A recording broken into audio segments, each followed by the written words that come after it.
សម្ដេចតេជោហ៊ុនសែនចាត់ទុកទង្វើដុតទំនិញថៃចោលរបស់ K01 ជាអំពើទៅហួសពីស្នេហាជាតិនិងជារបៀបក្រុមជលនិយមហួសហេតុ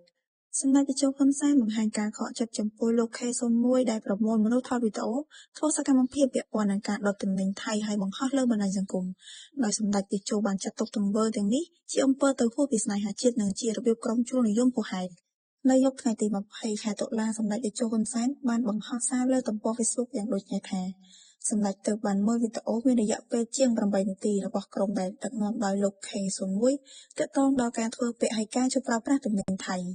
សម្ដេចពិតជាមានការខកចិត្តចំពោះអំពើមិនគប្បីរបស់បងប្អូនទាំងនេះពិសេសសម្រាប់លោក K01 តែម្ដង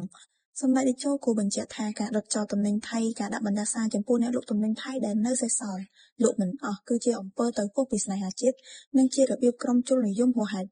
សម្ដេចតេជោប្រធានព្រឹទ្ធសភាបានបញ្ជាក់ថាប្រជាជនកម្ពុជាច្រើនណាស់ដែលធ្វើពហិការមិនប្រើប្រាស់ទំនិញថៃមានស្ទើរតែ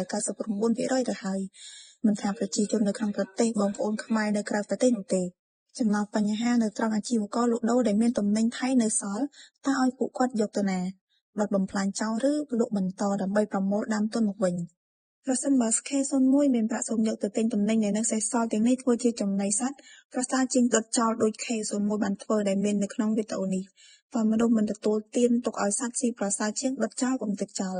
សម្ដេចតេជោបានសង្កត់ធ្ងន់បែបនេះសូមឲ្យ K01 បញ្ចប់សកម្មភាពបែបឈួតឈួតនេះជាបន្ទាន់និងចូលរួមពង្រឹងតម្លៃសីលធម៌សុជីវធម៌គុណធម៌និងភាពថ្លៃថ្នូររបស់ជាតិ